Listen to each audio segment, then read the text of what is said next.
Olá! Na nossa última aula, nós falamos que a Seguridade Social vai assegurar direitos relativos à saúde, à previdência e assistência social. Então, vamos dissecar no que concerne à saúde hoje. Então, vamos ler. A saúde é direito de todos e dever do Estado, garantido mediante políticas sociais e econômicas que visem a redução do risco de doença e de outros agravos e ao acesso universal e igualitário às ações e serviços para sua promoção, proteção e recuperação, independente de contribuição. Sobre isso é importante a gente fazer aqui um adendo para reforçar isso, que hoje a saúde é acessível a todos, independente de contribuição. Mas até a Constituição de 1988 ela não era assim. O INAMPS, que era o que atuava até a Constituição de 88, ele só era acessível às pessoas que tinham a sua contribuição previdenciária. Ele não era um direito de todos. O acesso à saúde não era para todos. E esse acesso que é disponível a todos da saúde, ele é feito de que forma? Ele é feito através de um sistema único de saúde, que nós conhecemos como SUS. Ele é feito de forma regionalizada e hierarquizada, mas se trata de um sistema único. Então vamos estudar sobre o SUS agora. O SUS ele é organizado de acordo com as seguintes diretrizes. Aqui. Descentralização com direção única em cada esfera do governo, atendimento integral com prioridade para as atividades preventivas, sem prejuízo dos serviços assistenciais, participação da comunidade. Nós vamos tratar das atribuições do SUS. O SUS teve as suas atribuições previstas na lei que o criou, a Lei 8080 de 1990, e também na Constituição Federal. A Lei 8080 de 90 não será objeto do nosso estudo neste momento, mas as atribuições previstas no artigo 200 da Constituição, sim, será objeto de nossa análise. Vamos começar. Então, o artigo 220 atribui ao SUS controlar e fiscalizar procedimentos, produtos e substâncias de interesse para a saúde, além de participar da produção de medicamentos, equipamentos imunobiológicos, hemoderivados e outros insumos. Executar as ações de vigilância sanitária e epidemiológica, bem como as de saúde do trabalhador. Ordenar a formação de recursos humanos na área da saúde, participar da formulação da política e da execução das ações de saneamento básico. Incrementar em sua área de atuação o desenvolvimento científico e tecnológico e a inovação. Fiscalizar e inspecionar alimentos, compreendido o controle de seu teor nutricional, bem como as bebidas e águas para o consumo humano. Participar do controle e fiscalização da produção, transporte, guarda e utilização das substâncias e produtos psicoativos, tóxicos e radioativos. Colaborar na proteção do meio ambiente, nele compreendido o meio ambiente do trabalho. A Constituição, ela determina que a União, os estados, o Distrito Federal e os municípios apliquem um percentual mínimo de seus rendimentos na saúde. Vamos ver. A Constituição Federal determina que a União, os estados, o Distrito Federal e os municípios devam aplicar anualmente recursos mínimos em ações e serviços públicos de saúde. E no caso da União, esses recursos não podem ser inferiores a 15% da receita corrente líquida do respectivo exercício financeiro. Já com relação aos estados, Distrito Federal e municípios, a Constituição, em seu artigo 198, determina que lei deverá determinar qual será o percentual mínimo. Assim, os percentuais mínimos sobre a arrecadação tributária devem ser aplicados pelos estados, Distrito Federal e municípios em ações e serviços públicos de saúde são estabelecidos por lei complementar que será reavaliada pelo menos a cada 5 anos. Os percentuais mínimos estão fixados na Lei Complementar 141 de 2012. Ou seja, a Constituição Federal já trouxe o percentual mínimo da própria União. Agora, com relação a Estado, Distrito Federal e municípios, a Lei Complementar é quem vai definir. Agora, saindo da parte da saúde, já ingressando na área da assistência social, a Constituição Federal reservou 2 artigos para tratar sobre a assistência social, que são os artigos 203 e 204 da Constituição Federal. Quem abrir a Constituição neste momento, lá no artigo 203, a primeira e mais importante frase que vem falando da assistência social é que a assistência social será prestada a quem dela necessitar, independentemente de contribuição. Então, sim, também a assistência social, ela independe de contribuição previdenciária. Vamos ver. A assistência social é um dos subsistemas da Seguridade Social, mas não será prestada a todos, como é o caso da saúde. A assistência social será prestada a quem dela necessitar, independentemente de contribuição à Seguridade Social. Então aqui eu posso afirmar categoricamente que a saúde e a assistência social, elas vão ser prestadas independente de contribuição previdenciária. No entanto, lá no artigo 196 nós temos que a saúde está assegurada a todos, ela será prestada a todos. Já no artigo 203 a gente tem uma diferenciação, porque a assistência social ela está descrita por será prestada a quem dela necessitar, não é a todos. E a assistência social tem como objetivos a proteção à família, à maternidade, à infância, à adolescência e à velhice, o amparo às crianças e adolescentes carentes, a promoção da integração ao mercado de trabalho, a habilitação e reabilitação das pessoas portadoras de deficiência e a promoção de sua integração à vida comunitária.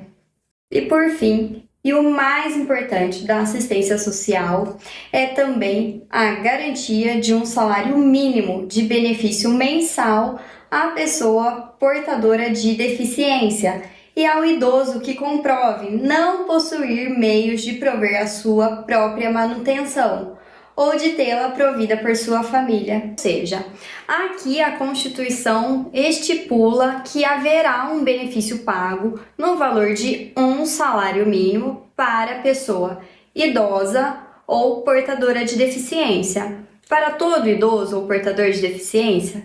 Não, para o idoso ou portador de deficiência que não possuir meios de prover a própria manutenção ou de tê-la provida por sua própria família e conforme dispuser a lei. Nesse caso, a gente está tratando aqui da Lei Orgânica da Assistência Social, mais popularmente conhecida como LOAS.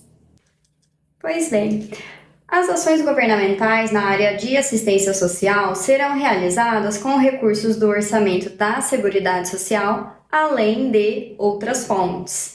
O Estado e o Distrito Federal poderão vincular até 0,5% de sua receita tributária líquida a programa de apoio à inclusão e promoção social.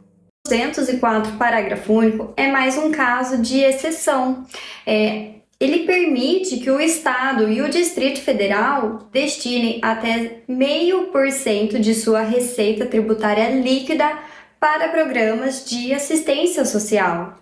Por que exceção, Vanessa? Porque o artigo 67 da Constituição, ele veda a vinculação da destinação de impostos para finalidade X.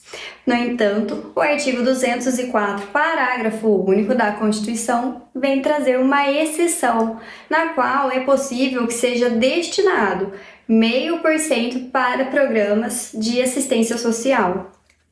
Vamos chegar então à questão da Previdência Social. Vamos estudar como está prevista na nossa Constituição Federal os dispositivos que tratam da Previdência em si, propriamente dito.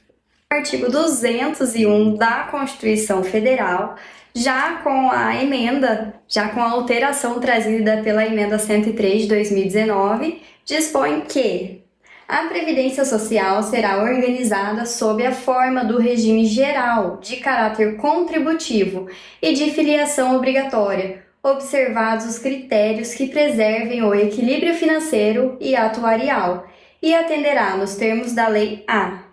E o primeiro ponto importante que precisamos ressaltar: a Previdência Social tem caráter contributivo, ou seja, para a pessoa ter acesso aos benefícios da Previdência Social, ela deve estar contribuindo. Ou seja, dos 3 pilares da Seguridade Social, podemos afirmar que 2 não exige contribuição e a Previdência Social, ela tem o caráter contributivo, ela depende de contribuição previdenciária. Segundo ponto importante, de filiação obrigatória.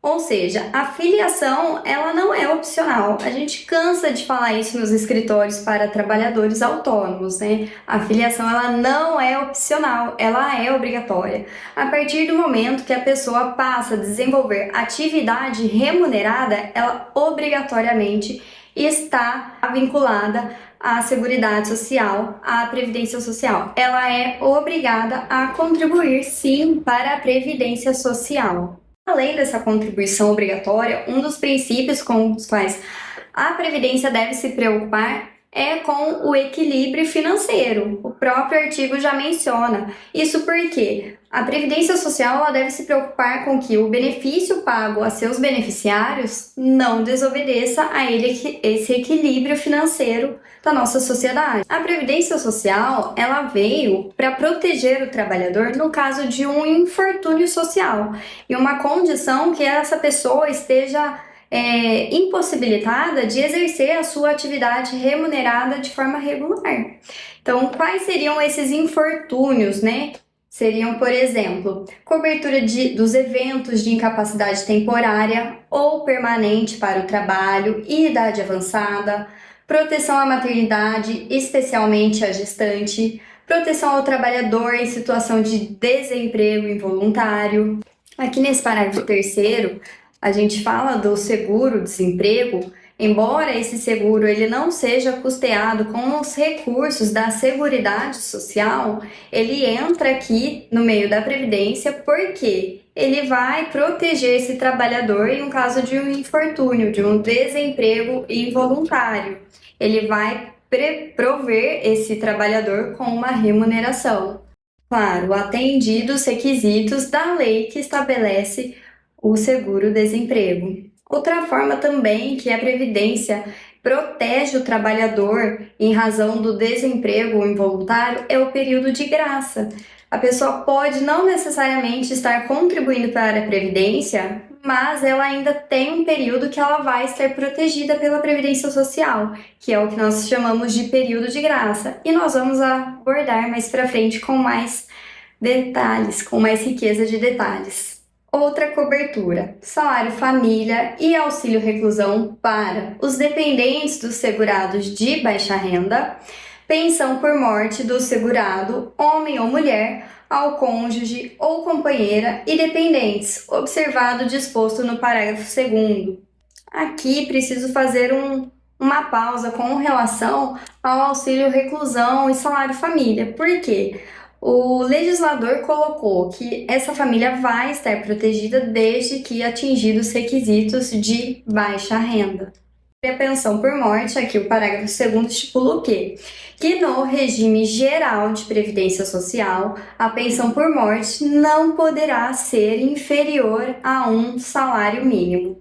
Sobre os benefícios em si, aposentadoria programada, auxílio reclusão, pensão por morte, mais à frente nós vamos estudar de forma mais detalhada. Agora a gente ainda precisa falar sobre o previsto na Constituição, que é o artigo 202, que trata da possibilidade da previdência complementar. O regime de previdência complementar no Brasil, ele é autônomo, independente do regime geral de previdência, e ele tem um caráter de arrecadação, de capitalização de recursos para posteriormente fazer o pagamento do benefício. O parágrafo 1º do artigo 202 traz que a lei complementar de que trata este artigo assegurará ao participante de planos de benefício de entidades de previdência privada o pleno acesso às informações relativas à gestão de seus respectivos planos. O parágrafo 2º diz que as contribuições do empregador, os benefícios e as condições contratuais previstas nos estatutos, regulamentos e planos de benefícios das entidades de previdência privada não integram o contrato de trabalho dos participantes, assim como, à exceção dos benefícios concedidos, não integram a remuneração dos participantes nos termos da lei. O parágrafo 3º. É vedado o aporte de recursos a entidades de previdência privada pela União, Estados, Distrito Federal e municípios, suas autarquias, fundações, empresas públicas, sociedades de economia mista e outras entidades públicas, salvo na qualidade de patrocinador, situação na qual, em hipótese alguma, sua contribuição normal poderá exceder a do segurado. Antes de falarmos do parágrafo 4º, faço uma ressalva aqui no parágrafo 3º. Peço muita atenção para quem é concurseiro e está acompanhando essa aula, porque essa exceção aqui cai muito em concursos, cai muito em provas do INSS. Por quê? As entidades, os órgãos públicos, eles não podem pegar seus recursos e fazer um aporte na Previdência Complementar. Existe essa proibição. A exceção é no caso de ser patrocinador. Só que esse patrocínio nunca pode exceder ao já contribuído pelos segurados desse plano de previdência complementar. Agora sim, vamos para o parágrafo 4º. A lei complementar disciplinará a relação entre União, Estados, Distrito Federal ou municípios, inclusive suas autarquias, fundações, sociedades de economia mista e empresas controladas direta ou indiretamente enquanto patrocinadores de planos de benefícios previdenciários e as entidades de previdência complementar. Parágrafo 5º. A lei complementar de que trata o parágrafo 4º aplicar-se-á no que couber às empresas privadas, permissionárias ou concessionárias de prestação de serviços públicos, quando patrocinadoras de planos de benefícios e entidades de previdência complementar. Parágrafo 5º. A lei complementar de que trata o parágrafo 4º aplicar-se-á no que couber às empresas privadas, permissionárias ou concessionárias de prestação de serviços públicos, quando patrocinadoras de planos de benefícios e entidades de previdência complementar. E, por último, lei complementar estabelecerá os requisitos para a designação dos membros das diretorias das entidades fechadas de previdência complementar instituídas pelos patrocinadores de que trata o parágrafo 4º e disciplinará a inserção dos participantes dos colegiados e instâncias de decisão em que seus interesses sejam objeto de discussão e deliberação. E são esses os parágrafos que tratam da previdência complementar na nossa Constituição Federal. E feito esse apanhado sobre os 3 pilares da Seguridade Social, vamos encerrar essa nossa segunda aula para que ela não fique tão extensa e na próxima aula a gente dá prosseguimento.